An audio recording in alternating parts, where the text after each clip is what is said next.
Сайн байцгаана уу хүүхдүүдээ. За өнөөдөр монгол хэлний хичээл орно. Монгол хэлний дэвтэр намаа гаргаад онцроо тавиад гарч ячаарай. Сургуулийн хуудас 45, 46, 47 дээр ажиллана. За зургийг ажиглаад ямар мэрэгчлээ хүний багж вэ хэлье хэвлээ. За юу байна вэ? Будгийн хэрэгсэл байна, биер байна тий. Тэгэхээр энэ ямар мэрэгчлээ хүн байж болох вэ? За зураач. Цараа нь эмчийн хэрэгсэл гараад ирлээ тий. Эмч болон сувилагч тэрийг хэрэгэлдэг тийм ээ. Эм тарай өрөө харагдчихээн. Өөрсдөө нэрлээрэй. За эмч сувилагч ийм багж хэрэгэлдэг байна. Дараагийнх нь шугам өрөө байна. Гортоо.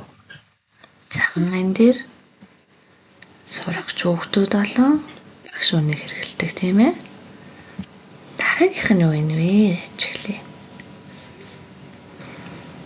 За энэ дээр барилгын малгай, шат, багжнууд байна тий. Тэгэхээр энэ хүн бол барилгач үнийг хэрэгслээд байна. За мэрэгжил гэдэг үг ээ. Ажиглая. Мэрэгжил гэд хэллэгээр бичдэггүй байна шүү дээ. Мэргэжил гэж чинь. За үүнийг сайн нүдлээ шүү хүүхдүүдээ. Дэвтэртээ мэрэгжил гэдэг үг нэг мөр бичээрэй. За дараах багшийг нэрлээд эм үгээр англиан бичээрэй. За будаг, харандаа, шугам, баллуур, биер, чагнуур, тариур, хайж, халууны шилнаа, малгай, эм. За эрүү эмэгээр нь ярьдаг юм тий. За та дэвтэртээ ялгаад бичээрэй за. За улаанаар ялгцсан нь эрүү байна. Цэнхрээр бичсэн нь л эм үг байна. Амархан тийм ээ. За нэг дэвтэртээ тэмдэглэнэ. За дараагийн үгнүүдийг ажиглаарай. Шугам гортог өнгийн цаас тооны машин, харандаа хөрөө, тулгуур хөл, шат хамгаалтын малгай, төрдөг тэрэг, алах багц зэрэг байна. За энэ үгнүүдийг өнгөөр ялгцсан байна. Эрүүгийг улаан, эм үгийг цэнхэр өнгөөр ялгсан байна. За дэвтэртээ ялгаад бичиж шүү хүүхдүүдээ. Ямар мэрэгчлээ хүн болох вэ? Сонгосон мэрэгжлийнхаа тухай юу мэдгийг ярилцаарай гэсэн байна. За энэ дээр гэр бүлийнхэнтэй маш сайн ярилцсан шүү за. Тэгээд жишээ олгоод хэдэн өгүүлбэр хэлж өгье одоо. Чи ямар мэрэгчлээ хүн болох вэ гэхээр дараах жишээнүүдийг орууллаа. Та санаа аваад бичээрэй за. Би өвчтөе хүн туслах юмч болно. Би эрдэм ном заадаг багш болно. Би хамтдаа хоол хийдэг тогооч болно. Би замын хөдөлгөөнийг зохицуулах цагтаа болно. За энэ өгүүлбэрүүдэд дэвтэртээ цэвэр ном байгуулж бичээрэй. Тэгээд өөрийнхөө өссөн мэрэгчлийг бичнэ шүү. Сонгосон мэрэгжлийн тухай өгүүлбэр зохиогоорой. За жишээ нь эмч гэсэн мэрэгчлэлээр өгүүлбэр зохиоё. Эмч өвчтөн чагнуураар үздэг. Эмч өвчтөн чагнуураар оншилно. За эндээс үз гэдэг нь үздэг гэдэг үгийн үндс нь үз. Үүнээс салбарлаад юм олон үг үүсдэг бахнэ. Үздэг, үзэн, үзлээ, үзсэн, үзжээ, үзв. За эдгээрийг дэвтэртээ маш сайн нүдлээд тэмдэглэж авах шүү за. За оншлно гэдэг үгэн дээр. Үгийн үндс нь онш. Оншил, оншлно, оншилсан, оншилдог, оншиллоо, оншилжээ. За эдгээрийг сайн нүдэлж бичиж аваарай. Бичиж тэмдэглэх юм нэлээ их байгаа шүү монгол хэл учраас. Зөв харгалзуулан холбоо үүсгэн бичээрэй. Тохирох залгуурыг залгаж бичээд ярилцаарай гэсэн байна. За тэгэхээр бид нар өмнө хичээл дээр утсан ишжээ чигээр төгсөн эр үгэнд эм үгийг залгана гэсэн зургийг ярилцсан байна. За тэгэхээр багш гэдэг үг нь ишээр төгсөн, зураач гэдэг маань чигээр төгсөн багаж гэдэг үг маань жэгээр төгсөн байна. Энэ гуруула эр үг боловч төгсгөлд байгаа гээгүүлэгчээс хамаарч эм үгийг залгаж байгаа. За тэгэхээр багшийн, зураачийн багчийг. За тэгвэл холбоо үгсгийн багшийн юу байж болох вэ?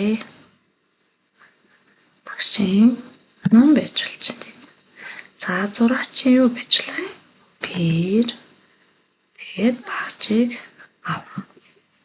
За ингээд холбоо өгсөчлээ. За дараагийнх тохирохыг нь залгаарай гэсэн байна. Барайч, зураач, оточ. За энэ гурван маань гуруулаа эр үг байна те. Эр үг боловч төгсгөл нь юу байна вэ? За бидний үтсэн дүрм дээр жишээр төгссөн эр үгэнд эм үгийг залгана гэсэн дүрм байгаа те. За хамтдаа харцгаая. Барайчин эм үгийгтэй те. Зураачийн эм үгээр хэлсэн залгуурыг залгаж чинь. За отчин гэдгийг анзаараарай. Отчин гэдэг маань оточ гэдэг үгний балархай агшин гээгднэ.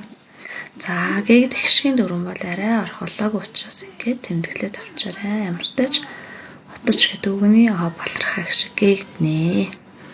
За үүнийг дэвтэртээ тэмдэглэж аваарай. Маш сайн тэмдэглэж аваад нүүдлэн шүү өгнүүдээ. За энэ дээр дасгалын заавар нь зөвийг тэмдэглээ тайлбарлаарай гэсэн байна. Багшийг, хуульчийг, зураачийг. За аль нь зөв бэ? Багшийг ишээр төгссөн эм үгийтэй. Зураачийг чигээр төгссөн эр үгийтэй. Хуульчийг. За хуульчгээд чигээр төгссөн эм үгийтэй. Аль нь зөв бэлээ? Бодоорой. За багшийг зөв байна тий. Хуульчийг эм үгийтэй чинь зураачийг. За эдгээр эр үг боловч эм үгийтэй бичнэ. Яагаад тэгэхээр жишээр төгссөн эр үгэнд эм үгийг залгана гэсэн дүрмээс санаарай. Өнөөдрийн хичээл дээр жишээр төгссөн эр үгэнд эм үгийг залгана гэсэн дүрмийг ütсэн. Энэ дүрмээ гэртээ сайн давтаарай. Дээрэс нь мэргэжлийн нэрүүдийг чийжлээд нүдлээрээ өсчин, барилгачин, оточ, зураач гэсэн мэргэжлийн нэрсийг ütсэн маа түүнийгээ сайн чийжлээрээ. Дээрэс нь Монгол хэлний сургууч 46-47-гийн дасгал 4, 5, 7, 10-ыг хийнэ дэвтэртээ. За математик дээр 5 илэрхийлэл өгсөн маа үүнийгээ аашгүй цэвэр ням бай. Үйлдлийн дараалал тавиад харандаагаараа жижигхэн бичээд үйлдлийн дарааллаа тавих та. За тэгээд хаалтан доторхоо нэгдүгээр үйлдэлтэй дараа нь хамгийн ихэнд байгаа үржих байх айл дөрөнд байгааг бодно. За энэ дүрмээ санаад маш цэвэр ням бай хичээлээ хийгээрэй. За